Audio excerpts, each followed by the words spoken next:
What if I told you that most cancer patients don't get the full benefits from the cancer treatments given to them by their oncologist? Unfortunately, most oncologists don't give the patients a real and scientifically accurate answer. Some oncologists even say, eat whatever you want. Doesn't really matter. Nothing can be further from the truth. If the cancer comes back, almost certainly it's because the stem cells of the cancer regenerated the cancer. So, good news. There's foods that can kill cancer stem cells. Like what? Like... Welcome to Dr. Lee Unplugged. Real insights from the cutting edge. This is a stripped down, no fluff conversation where I take you behind the scenes as a scientist and as a doctor to break down what's real versus what's hype when it comes to your health. It's raw, unscripted, no sugarcoating, just real talk and real science. And today we're diving into foods you should eat if you've been diagnosed with cancer. Now, why this matters, what the science says, and what you can do about it, that's what we're going to get into today. Are you ready? Let's go for it.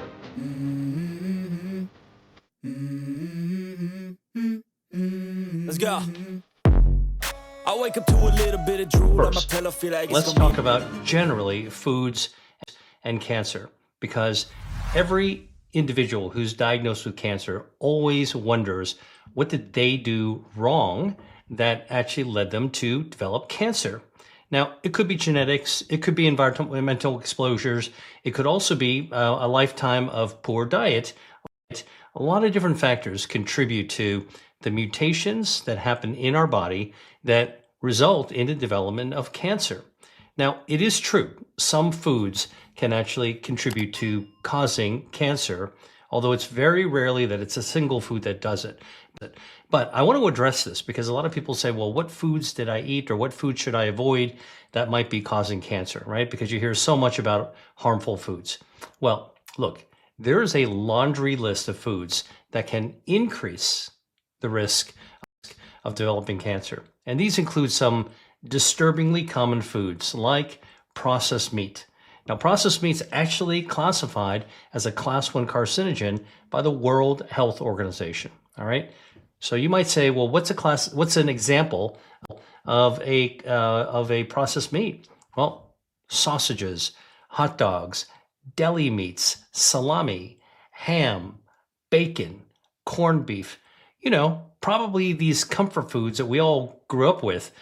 They have been shown that they can increase your risk of developing cancer if you eat them not once, but if you eat them over time. You eat too much of them, you have too much exposure to processed meats, that actually increases your risk for digestive cancers. So that's including colon cancer, all right? Not surprising. The meats and stuff and the chemicals have to go through your gut, going down to your colon. Now, here's another cancer risk that's related to meat, and that is grilled meats. Now, this isn't about the meat itself. It's really about the grilling process that coats the meats with carcinogens or cancer-causing chemicals, toxic chemicals. One of them is called polycyclic aromatic hydrocarbons. That's polycyclic aromatic hydrocarbons. I know it's a mouthful. I'm going to abbreviate it as PAH, polycyclic aromatic hydrocarbons, all right?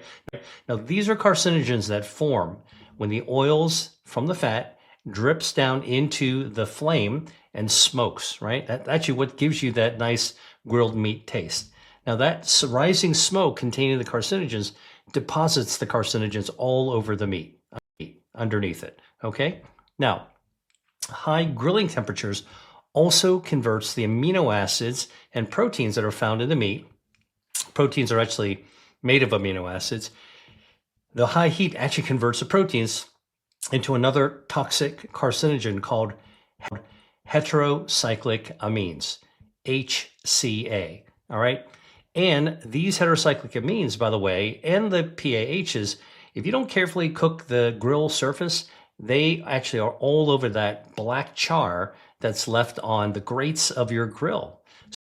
So the next time you're grilling food, all right, make sure you really, really clean those grates from the last cooking period of time, because that last grilled meat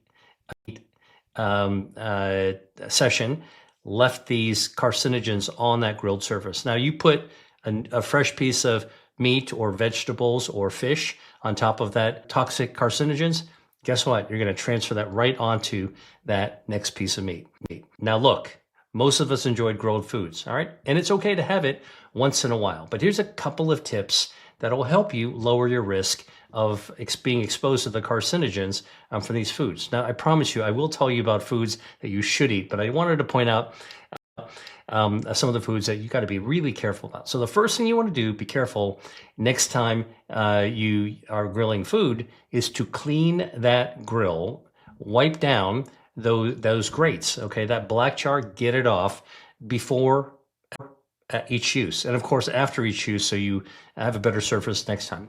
Coated with PAH and HCAs, these carcinogens, number one. Number two, don't stand over the grill too long, right? So, you know, the classic thing that people do when they're grilling, you stand there with your apron and your hat or whatever, and you're sitting there with the tongs right over the grill. Well, that smoke is going onto your face. That's kind of part of that experience. Well, watch out. That smoke that's coming off the grill, that smoke contains the PAH and HCAs right into your face. You really don't want that. So you stand back from the grill when you're actually putting meat or fish or vegetables on it. Now, the third thing you want to do is to lower the carcinogens that develop during grilling. One thing you can do is to marinate your food. Meat, fish, vegetables, all right? Marinate them using the juice from tropical fruits, all right? So, you know, pineapples and citrus too, and things like that. Because I'll tell you why. The juice from the tropical fruits can contain antioxidants, all right? You want to dust it with some cumin, turmeric, that'll also help.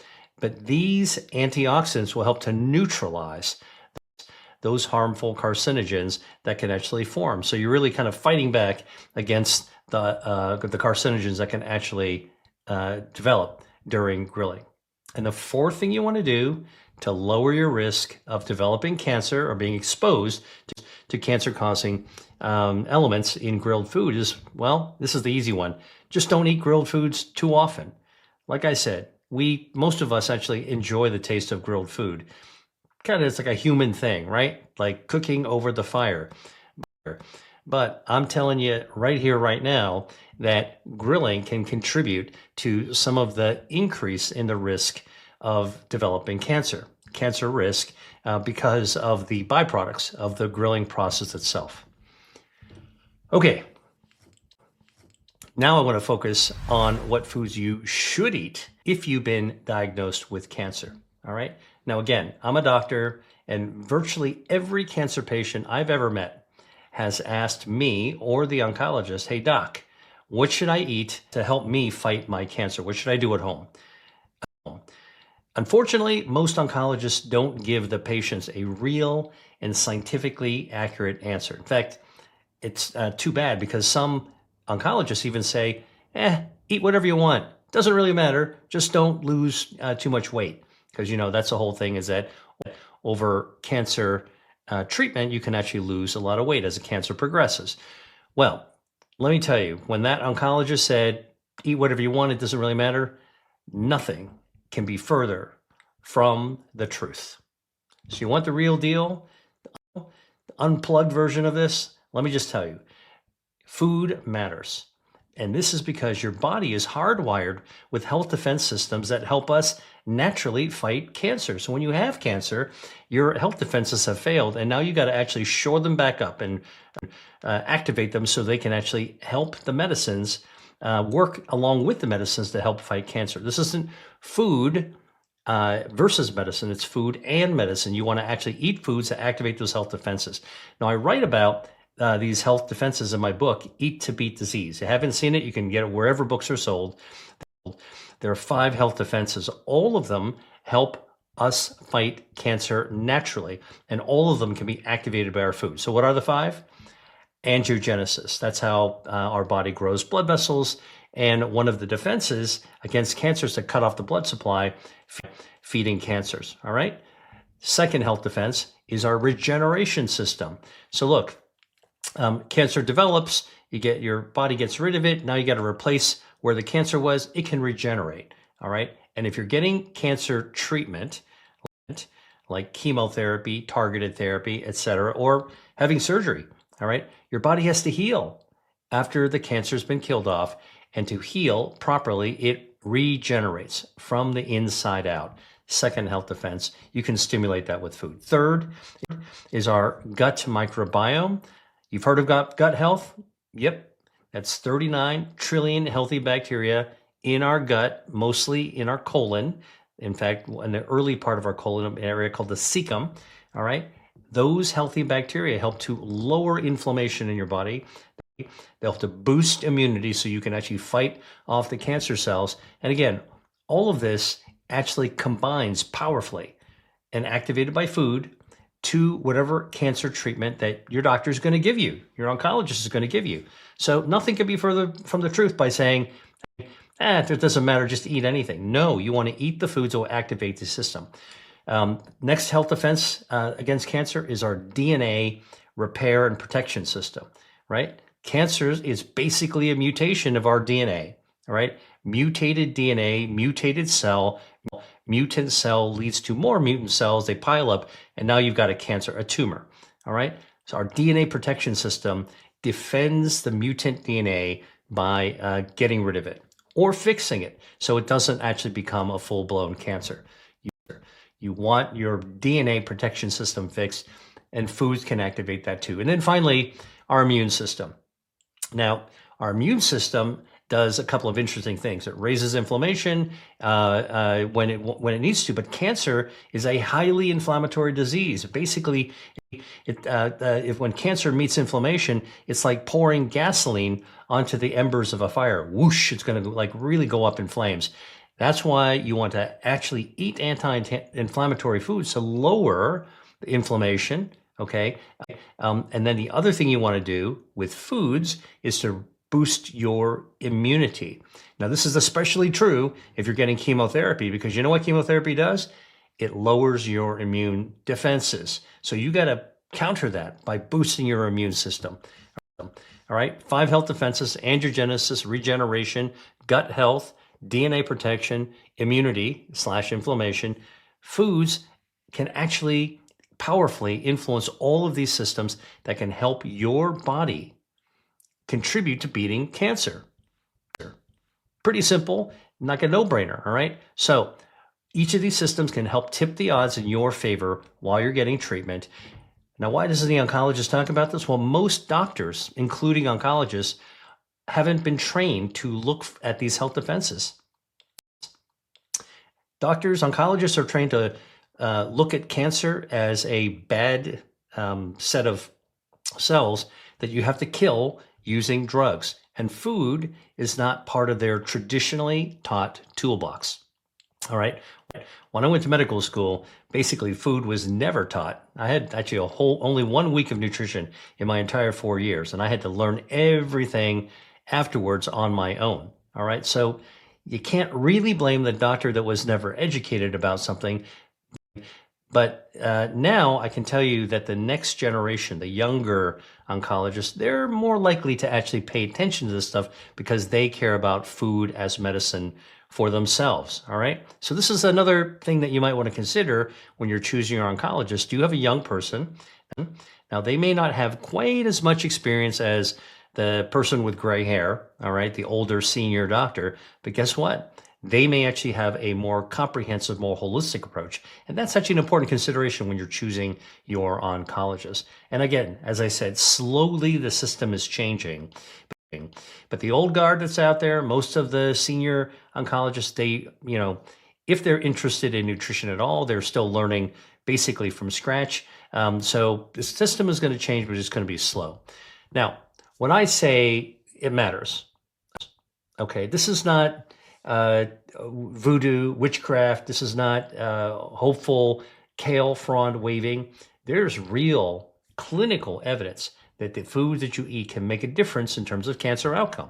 All right. So whenever I talk to a doctor and I say the things I've just said earlier, a few minutes ago, they'll say, all right, prove it to me. All right, here you go. A study by oncologists of 826 people with stage 3 colon cancer, that's pretty advanced, all right, undergoing regular treatment, just regular cancer treatment, found that those people who ate 2 servings of tree nuts, that's 2 fistfuls of tree nuts every week, had a 57% improvement in survival. They got regular treatment, but they ate nuts in addition to that, and their survival improved. Now, why would that be? Well, nuts have healthy fats that improve immune system. Nuts are packed with dietary fiber that helps your gut microbiome, which lowers inflammation, which tips the odds in your favor of actually being able to beat the cancer. Not that surprising, all right? But it just shows you how powerful food can be. Another study, all right? A study of 249 people with various types of cancers who are all receiving the latest type of cancer treatment. It's called immunotherapy. This is actually not chemo. This is actually a treatment where you use your own immune system, the body's own immune system, to combat cancer. You just got to wake it up and get it kind of charged up. The researchers who were based in France actually found that those cancer patients who did not respond to immunotherapy, guess what? They were lacking a healthy gut bacteria. They were lacking. Remember, I told you the gut bacteria, very powerful for lowering inflammation and boosting your immune system. Well, this one critical bacteria is called Akkermansia muciniphila. And guess what? You can grow that by eating food. And in fact, the only way to naturally grow Akkermansia, which was found to be needed if you want to respond to immunotherapy, meaning helping your own immune system fight off cancer, is by eating foods that grow Akkermansia, like pomegranates and cranberries and mangoes and other foods like chili peppers and Chinese black vinegar.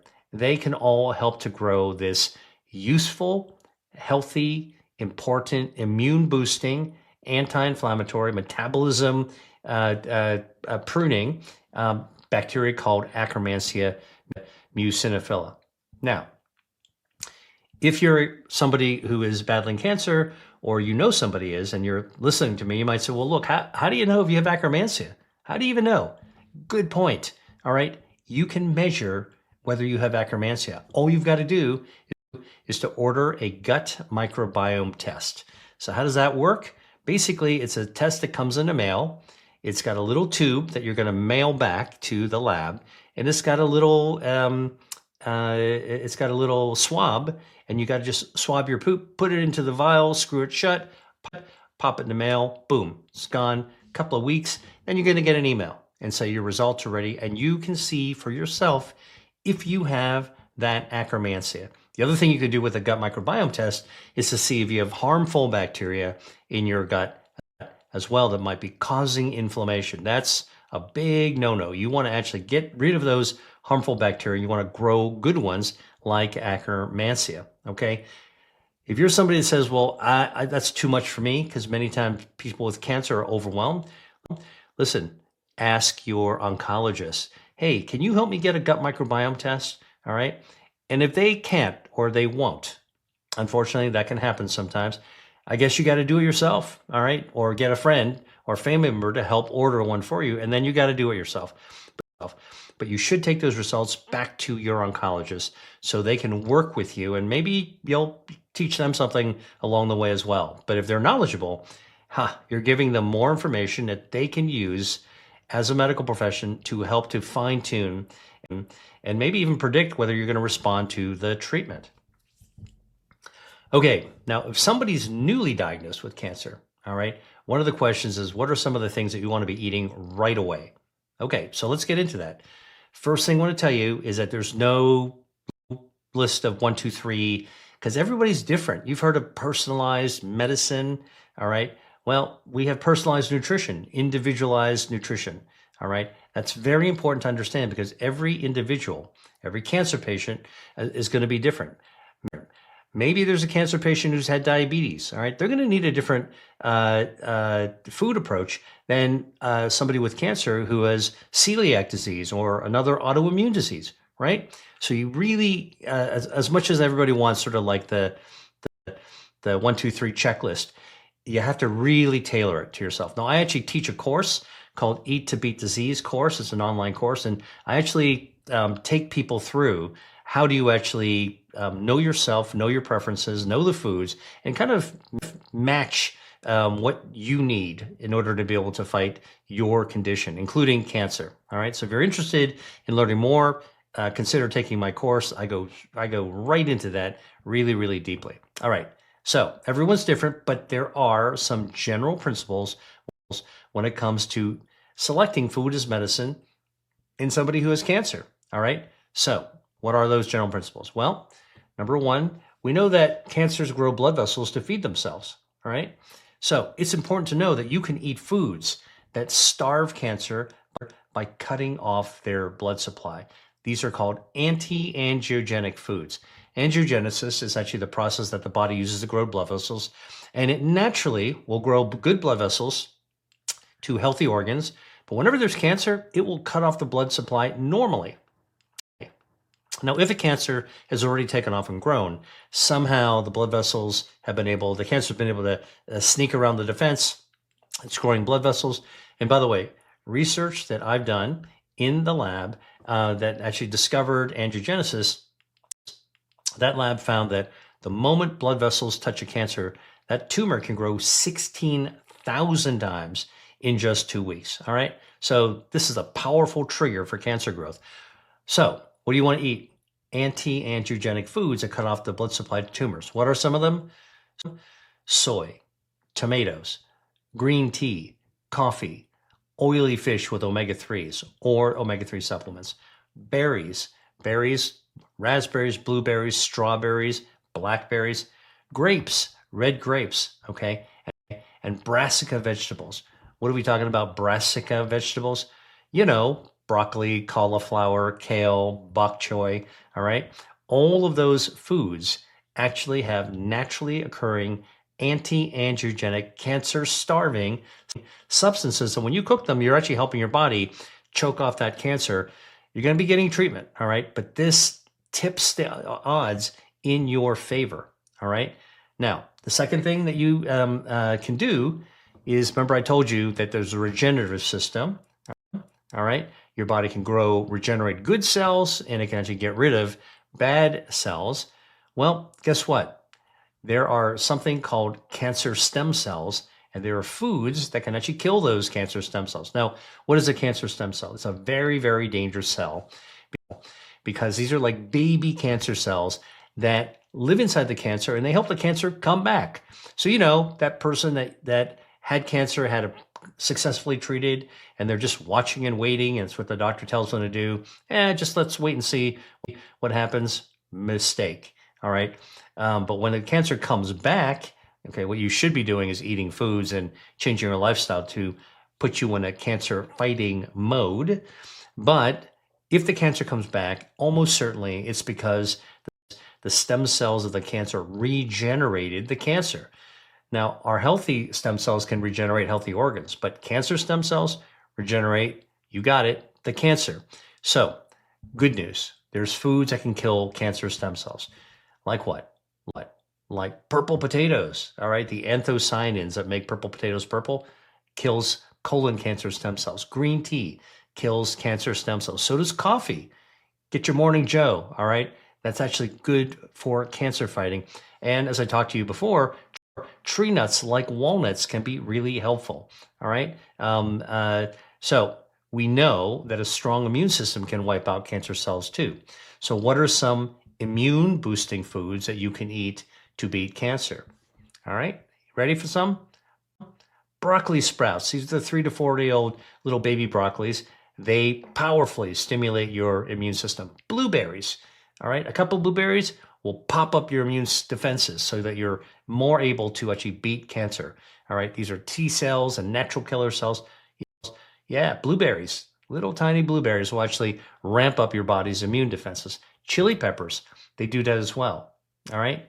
Now, what about gut health, the gut microbiome? Remember I told you the healthy gut microbiome lowers inflammation. So how do you actually get that to happen? Well, if you eat prebiotic foods, these are foods like polyphenols, all right, and you feed your gut bacteria. Another prebiotic is dietary fiber. When you're feeding the gut bacteria with polyphenols and dietary fiber, guess what? They produce something called short-chain fatty acids, the gut bacteria does, and these short-chain fatty acids get in your blood, they lower inflammation. Now, remember I told you, inflammation is like pouring gasoline onto a fire, whoosh. When you actually get the gut bacteria happy, they provide anti-inflammatory substances, these short-chain fatty acids, they release them into the bloodstream, and that calms down the fire. It's like spraying a fire extinguisher onto a campfire, right? Lowering that inflammation is a really, really good thing. And the healthy gut bacteria boosts your immune system for cancer cell killing, all right? This is all going in the right direction, all right? So what are some of the high fiber prebiotic type of foods? Okay, ready? Lentils, chickpeas, beans of any sort, white beans, black beans, mushrooms, even the lowly white button mushroom is good. Avocado, great source of dietary fiber. Raspberries. Did you know that raspberries, even though they're small, they're light, they're hollow, pound for pound, they're one of the fruits that actually have the most dietary fiber. And they taste great too, all right? Okay, and then the other way you can actually get your gut health healthier is actually to eat probiotic foods, like fermented foods, like kimchi, sauerkraut. Okay, those might be not in everybody's taste, but guess what? Most people like yogurt, whole, full-fat yogurt. Don't worry, the bacteria in the yogurt will actually help to lower your blood cholesterol. So full fat is actually what's better for you. Now, I've just told you that there are foods that you can eat that can actually boost your natural body's health defenses. I gave you specific foods and how they actually will work to help mount your own defense against cancer, all right? Powerful, very, very powerful way. By the way, as I'm going to say it again, this is not a substitute for cancer therapy, medical therapy. This is actually to augment your own bodies. You know, Tony Stark, Iron Man, you augment yourself to actually, have that shield, that suit that can be helpful. That's what you're doing when you're eating foods to boost your immune system. Let the doctor give you your sick care when you're at the infusion clinic or in a medical center. You go home, that's healthcare. Now you're actually boosting your own health defenses. So remember, food is not a substitute. Food is not a cure, but it is a tool, a vital tool in the toolbox. And every cancer patient needs to have a good oncologist to be able to give them the best comprehensive care. So hopefully your oncologist will know how to talk to you about food, but maybe he or she won't. But they should be able to give you all these other advanced treatment modalities. Immunotherapy is the most cutting edge right now, okay? But they should also be helping you with your food as medicine to eat to beat cancer. And if they can't, you just do it yourself, all right? You don't need permission to know what to eat. Go look it up yourself or go back and watch this video again, all right? That's it for today on Dr. Lee Unplugged. Now you know the real deal behind food and cancer, but there's even more that you can do to take control of your health. So if you found this video interesting and useful, make sure you hit subscribe and turn on notifications so you won't miss my next deep dive into as a food and medicine subject. And if you're serious about your health using food as medicine, watch my next video. You're not going to want to miss it. See you there. Hey, if you like that video, then you're going to love this one. Check it out.